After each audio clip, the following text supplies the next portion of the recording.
Madam, ಈಗ ತಾವು ಪ್ರಯಾಗ್ರಾಜಕ್ಕೆ ಹೋಗಿದ್ರಿ. ಸೊ ಈ ಹಿಂದೆ ತಾವು ಅನೇಕ ಇಂತಹ ಕುಂಭಮೇಳಗಳನ್ನ ಅಲ್ಲಿ ಭಾಗವಹಿಸಿದ್ರಿ. ಸೊ ಈಗ ಸರು ಸಹ ಅವರು ದೈವವಂತರು ಅಥವಾ ದೈವದಲ್ಲಿ ನಂಬಿಕೆ ಇರುವಂಥವರು. ಸೊ ಈಗ ಅವರ ಪತ್ನಿಯಾಗಿ ಸೊ ಅವ್ರ ಜೊತೆ ಜೀವನವನ್ನು ಸಾಗಿಸ್ತಾ ಇದ್ದೀರಿ. ಸೊ ಒಳ್ಳೆಯ ಅನುಭವವನ್ನು ಇವತ್ತು ಪಡೆದುಕೊಂಡು ಬಂದಿದ್ದೀರಿ. ಸೊ ಏನು ಹೇಳ್ತೀರಿ ಮೇಡಮ್? ನಮಸ್ಕಾರ ಎಲ್ಲರಿಗೂ. ನಾವು ಪ್ರಯಾಗ್ರಾಜಕ್ಕೆ ಹೋಗ್ಬೇಕಂತ ಎಲ್ಲರೂ ಹೋದ್ವಿ. ಬನ್ನಿಯವರು ಸಹ ಕುಟುಂಬ ಪರಿವಾರದೊಂದಿಗೆ ಎಲ್ಲರನ್ನು ಕರ್ಕೊಂಡು ಹೋದ್ವಿ.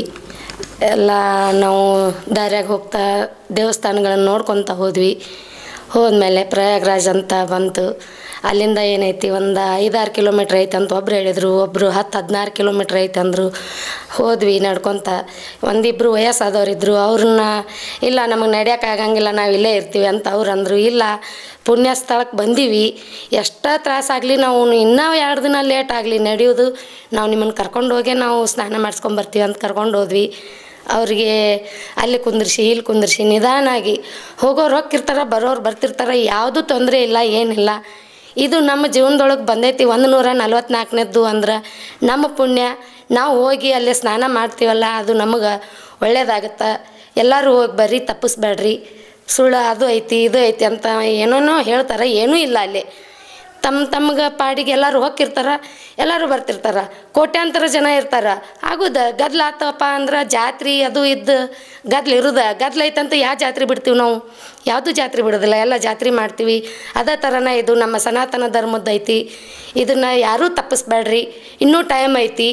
ಹೋಗಿ ಬಂದ್ರೆ ನಿಮಗೊಂದು ಪುಣ್ಯ ಸಿಗ್ತೈತಿ, ಹೋಗಿ ಬರ್ರಿ. ಮೇಡಮ್, ಈಗ ಅಲ್ಲಿ ಸ್ನಾನಕ್ಕೆ ಹೋಗಿದ್ರಿ.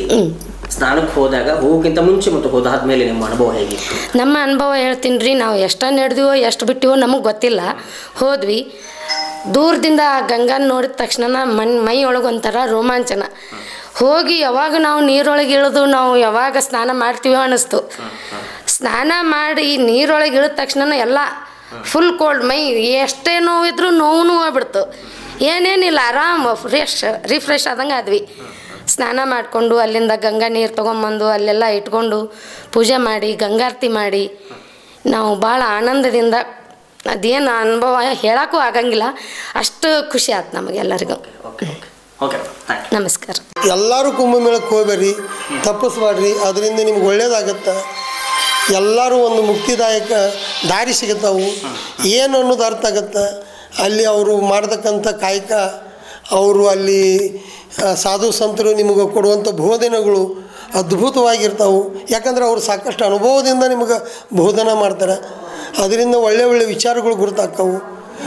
ಅವರು ನೀವು ಸಾಧುಗಳು ಅಂದ್ರೆ ಸುಮ್ಮನೆ ಶಾಲೆ ಕಲಿಲಾರ್ದವ ಇದು ಅಂತ ತಿಳ್ಕೊಬೇಡ್ರಿ.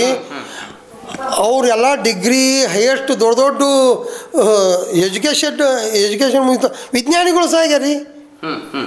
ವಿಜ್ಞಾನಿಗಳು ಸಹ ನಾಗೋ ಸಾಧುಗಳಾಗ್ಯಾರ. ಇಲ್ಲಿ ದೊಡ್ಡ ದೊಡ್ಡ ಕೋಟ್ಯಾಧೀಶರು, ಸಾವಿರಾರು ಕೋಟ್ಯಾಧೀಶರು ಸಹ ಕೋಟಿಗಂಟ್ಲೆ ಆಸ್ತಿ ಮಾರಿ ತಾವ ದಾನ ಮಾಡಿ ಹೊಳ್ಳಿ ದೊಡ್ಡ ದೊಡ್ಡ ಸಾಧುಗಳು. ಅವ್ರ ಅನುಭವ ಬಿಟ್ಟೈತಿ. ಸುಖ ಎಲ್ಲೈತಿ, ಆತ್ಮ ಶಾಂತಿ ಸಿಗ್ಬೇಕಂದ್ರೆ ಎದುರಾಗೈತಿ ಗುರುತಾಗೈತಿ. ನೀವು ಅನುಭವ ತಗೋರಿ. ನೀವು ಯಾರ ಬಗ್ಗೆನೂ ಅಪಪ್ರಚಾರ ಮಾತಾಡಬೇಡ್ರಿ. ನೀವೇ ಸ್ವತಃ ಹೋಗ್ರಿ. ಅವರು ಸಾಧು ಸಂತರ ಜೊತೆ ಒಳ್ಳೆ ವಿಚಾರಗಳು ಮಾತಾಡಿದ್ರೆ ಅವರು ಒಳ್ಳೆ ವಿಚಾರಗಳು ತಿಳಿಸ್ತಾರೆ. ಪ್ರೀತಿಯಿಂದ ಮಾತಾಡಿದ್ರೆ ಒಳ್ಳೆ ಪ್ರೀತಿಯಿಂದ ನಿಮಗೆ ಉತ್ತರಗಳು ಸಿಗ್ತಾವೆ. ಅವ್ರನ್ನ ಅಸಹ್ಯ ಮಾಡಬೇಡ್ರಿ. ಅವ್ರು ಯಾವುದೇ ರೂಪ, ಅವ್ರ ರೂಪ ತೊಂದು ನಾವೇನು ಮಾಡ್ದೈತ್ರಿ? ನಾವು ಸಾಧುಗಳು ರೂಪ ತೊಗೊಂಡು ಏನು ಮಾಡ್ದೈತಿ? ಅವ್ರ ನಿಯಮ ಅವ್ರು ಪಾಲಿಸ್ತಾರೆ. ನಮಗೆ ಬೇಕಾಗೋದೇನು? ನಮ್ಮ ಆತ್ಮಜ್ಞಾನ, ನಮ್ಮ ಆತ್ಮ ಮುಕ್ತಿ. ಆ ಮುಕ್ತಿ ಬೇಕಾಗಿತ್ತು ಅಂದ್ರೆ ಅವ್ರ ಹತ್ರ ಒಳ್ಳೆ ಜ್ಞಾನಗಳದಾವೆ. ಆ ಜ್ಞಾನಗಳನ್ನ ತೊಗೊಂಡು ನಮ್ಮ ಸಂಸಾರದ ಅಳವಡಿಸ್ಕೊಂಡು ಅಂದ್ರೆ ಹೆಂಡತಿ ಮಕ್ಕಳು ಎಲ್ಲರೂ ನಮ್ಮ ಬಂಧು ಬಳಗ ಚಂದ ಇರೋಕ್ಕೆ ಸಾಧ್ಯ ಐತಿ. ಇದಿಷ್ಟು ಮಹೇಶ್ ಹುನಗುಂದ್ ಅವರು ಏನಿದ್ದಾರೆ ಮತ್ತು ಅವರ ಧರ್ಮಪತ್ನಿ ಏನಿದ್ದಾರೆ ಅವರ ಒಂದು ಅನುಭವದ ಮಾತುಗಳಾಗಿತ್ತು. ಇವತ್ತು ಪ್ರಯಾಗ್ರಾಜ್ ಅಂದರೆ ಒಂದು ಸ್ವರ್ಗದ ತಾಣ. ಆ ಸ್ವರ್ಗದ ದಾರಿಯಲ್ಲ ಇವತ್ತು ನಾವು ಹೋಗಿ ಬಂದ್ವಿ ಅಂತ ಹೇಳಿ ಇವತ್ತು ಹೇಳಿರುವಂಥದ್ದು. ಅಂದರೆ ಇವತ್ತು ದೇವಲೋಕವೇ ನಮ್ಮ ಪ್ರಯಾಗ್ರಾಜ್ದಲ್ಲಿ ಅಥವಾ ನಮ್ಮ ಭಾರತ ದೇಶದಲ್ಲಿ ಇಳಿದಿರುವಂಥದ್ದು ಅಂತಕ್ಕಂತಹ ಮಾತುಗಳು ಇವತ್ತು ನಮ್ಮ ಮಹೇಶ್ ಅವರು ಹೇಳಿರುವಂಥದ್ದು. ಮತ್ತೊಂದು ರೋಚಕ, ವಿಭಿನ್ನವಾಗಿರ್ತಕ್ಕಂತಹ ಮತ್ತು ವಿಶೇಷವಾಗಿರ್ತಕ್ಕಂತಹ ವ್ಯಕ್ತಿಯೊಂದಿಗೆ ಮತ್ತೆ ಭೇಟಿಯಾಗೋಣ. ಅಲ್ಲಿವರೆಗೂ ನಮಸ್ಕಾರ. ವಂದೇ ಮಾತರಂ.